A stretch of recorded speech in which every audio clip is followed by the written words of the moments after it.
Como eu ajudei a minha amiga a sair de um relacionamento abusivo? Gente, eu tenho uma amiga, ela se chama Vanessa. Nossa amizade, tipo, de muitos anos. Desde quando eu tinha meus 15, 16 anos. Tipo, muitos anos mesmo. Um tempo atrás, a gente foi pra uma social de amigos de amigos. E aí ela conheceu esse alecrim dourado. Eles ficaram, se envolveram. Essa minha amiga, ela já morava sozinha, já tinha o emprego dela, pagava o aluguelzinho dela tranquila. Tinha o carro dela, que ela tinha acabado de tirar sua habilitação.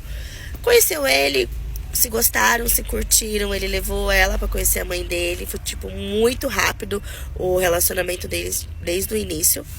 Muito intenso, muito rápido, né? E aí ela conheceu a mãe dele, né? E aí a mãe dele falou que queria que os dois se casassem. Aí um dia ele apareceu na casa dela do nada. E tipo, eu tava lá conversando com ela, ele apareceu do nada, com uma mochila nas costas, dizendo que tava com saudade dela. E tipo, fiquei meio assim, fui embora. E aí ele começou a fazer isso com muita frequência, tipo, todos os dias, todos os dias. E aí, tipo, chegou o final de semana, eu e ela, a gente sempre fazia alguma coisa junta, tipo, né? Aí chegou o final de semana que a gente ia sair e tudo, ele apareceu. Ela já tinha falado pra ele que ela ia sair, que ela não ia estar em casa, e mesmo assim ele apareceu. E aí, tipo, né, mudou toda a nossa programação, né? A gente teve que ficar em casa, aí chamou um pessoal pra ir pra lá. Só que aí ele já começou a querer isolar ela. Ele já começou a falar pra ela que ela não tinha amigas, que ninguém gostava dela, que era tudo amiga falsa, que ninguém queria a felicidade dela. Típico relacionamento abusivo. E aí ele convenceu ela a se mudar da casa que ela tava pra uma outra casa de aluguel, pra um lugar que ela não conhecia ninguém. Tipo, na onde ela tava, ela já conhecia todo mundo, os vizinhos, todos. Então ele convenceu ela a se mudar pra um lugar que ela não conhecia ninguém, com aquele argumento tipo, vou te ajudar no aluguel.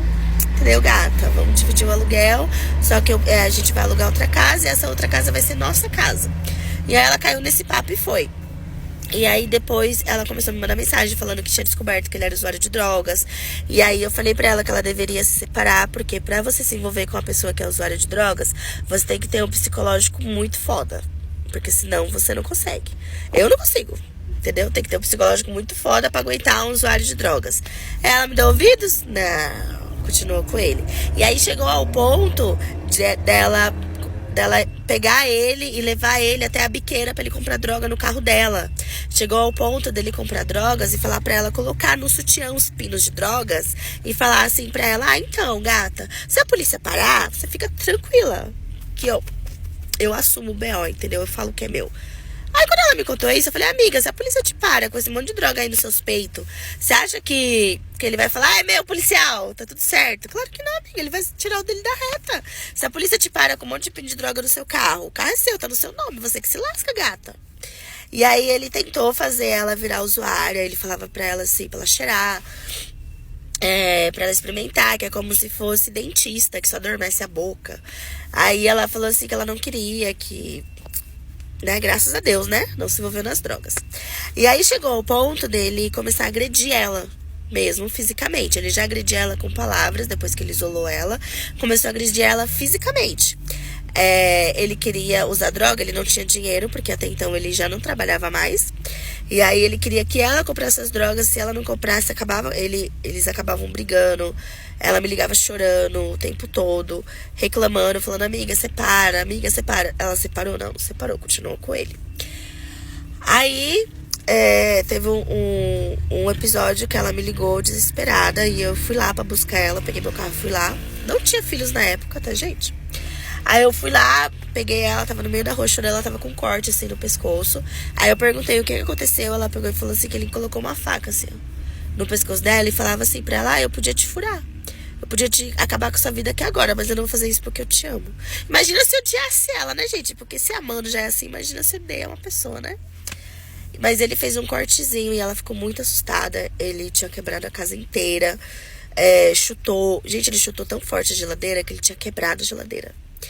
E aí, quando foi no outro dia, aí depois que ele fez esse algazarro todo de quebrar a casa, enfiar a faca no pescoço dela e fazer um cortezinho, ele foi dormir. Quando ele acordou no outro dia, ele fingiu que nada aconteceu, que ele não lembrava de nada, que ele não tinha feito nada. Foi tipo amnésia, entendeu? A droga deu amnésia na cabeça ali, que ele não lembrava de nada, da agressão que fez com ela, nem nada. E aí ela falou que não queria mais, que ela queria se separar. E ele sempre se fazendo de vítima, né? Porque o narcisista, que é o boy lixo, eles nunca admitem seus erros. Eles fazem você se sentir culpada pelos erros deles. Entendeu? E aí, ela falou que queria se separar, que não queria mais. E aí, ele foi embora pra casa da mãe dele. Aí, ela pegou e aconteceu o quê? Descobriu que tava grávida. E aí, ela foi e contou pra ele. Aí, ele falou que ele ia parar de usar drogas por causa do filho. Que ele amava muito ela, que ele ia mudar de vida, que ele não queria mais. Ok. Ela continuou com ele, gente. Não me ouviu. Eu falei pra ela que ele não ia mudar, mas ela não quis me ouvir e continuou com ele. E aí ele começou. Essa mudança dele durou o quê? Uma semana. Passou uma semana, ela já me ligou chorando, falando que ele tinha agredido ela. Gente, sim, ele agrediu ela grávida, tá? E ela foi parar no hospital várias vezes. Quando chegava para dar queixa, ele tava lá e ela não dava queixa. Na época não tinha isso de tipo, ah, você foi pego, você é preso. A mulher tinha que dar queixa, entendeu?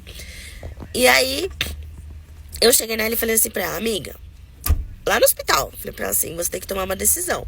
É isso que você quer pro bebê que você tá esperando? É esse tipo de exemplo que você quer do seu lado? Você quer que seu filho ou sua filha veja você sendo agredida? Você quer que seu filho ou sua filha vejam o pai usando drogas dentro de casa? O pai brigando com você porque você não tá dando dinheiro pra ele comprar drogas? Porque, gente, na casa dela não tinha comida. Ele não dava comida pra ela comer. Ele comprava o quê? Um miojo. Pra uma pessoa que tá grávida. Um miojo. Entendeu? E aí ela falou que queria se separar, mas ela não sabia como se separar, porque ela já tinha tentado se separar outras vezes, mas ele não deixava, ao ponto dele trancar a porta da casa, sair e deixar ela trancada dentro de casa. E aí ele arrumou um serviço, um bico aí que ele ia precisar viajar, e aí ele ia ficar tipo, acho que quase 2 semanas nesse serviço. E aí eu falei, essa é a hora. E aí ela falou que ela queria se separar, porque se ela continuasse com ele, ele ia acabar perdendo o bebê. Falei, esse é nosso momento. E aí a gente arrumou uma casa perto de onde eu moro, que é em outra cidade. Que eu moro num lugar, ela morava em outra cidade. Então ela ia vir morar onde eu moro. Arrumamos uma casa, combinamos tudo com o carreto pra ele chegar no horário certinho, com 2 ajudantes. Contamos pra ele toda a situação. E aí a gente esperou ele trabalhar, eu fiquei na esquina esperando, aí ela ligou pra ele, teve certeza que ele já tava indo pro destino dele. E aí chegou o carreto, pegou tudo que era dela, porque ele não tinha nada, só os panos de bunda que a gente deixou lá. E ela foi embora. E aí os vizinhos noias lá, os Zé Droguinhas lá, que era amigo dele, mandaram mensagem pra ele, falando que ela tava se mudando. Aí ele mandou mensagem pra ela, começou a ligar, ela não atendeu. Aí ele falando, ai amor, não faz isso, eu te amo, que vai ser de mim agora sem você. E ela fez. Eu achei que ela ia dar um pé pra trás, se ele falasse que amava. Só que eu acho que ela ter ido parado no hospital e o médico ter falado, olha, mais uma dessas você perde seu filho. Eu acho que deu um checkmate nela, né? E aí ela se mudou, não passou o endereço pra ele, ela trocou de telefone. Hoje em dia ela tá super bem, tá trabalhando. O filhinho dela, o Rafaelzinho, um amor, brinca com meus filhos e tudo mais. E ela tá super bem. Ah, o que aconteceu com o Alecrim Dourado? Gente, ele morreu. Eles se separaram, aí ele voltou a morar com a mãe dele. E aí ele não parava em emprego nenhum, continuava usando drogas pra lá e pra cá. Aí arrumou, depois de uns 2 anos, eu acho, uma outra mulher aí, que era Maria Droguinha, né? Que Zé Droguinha é homem, Maria Droguinha é mulher. E essa mulher ficava enchendo o saco, aí ela cortou ele das redes sociais, tudo. E aí ela recebeu a notícia de que ele tinha morrido. Não sei se foi por dívida de drogas, alguma coisa assim, só sei que ele morreu. E ela tá super bem, o filho dela tá bem. E aí a família dele queria que ela levasse o menino lá pra eles conhecer. Ela falou assim, se vocês quisessem, vocês vêm aqui em casa pra conhecer o menino, que é a mesma distância, ninguém nunca veio, tá? E é isso, gente, ela tá super bem. Se ela não tivesse se separado dele, talvez ela nem tivesse aqui hoje.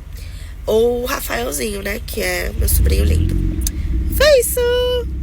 Até a próxima história!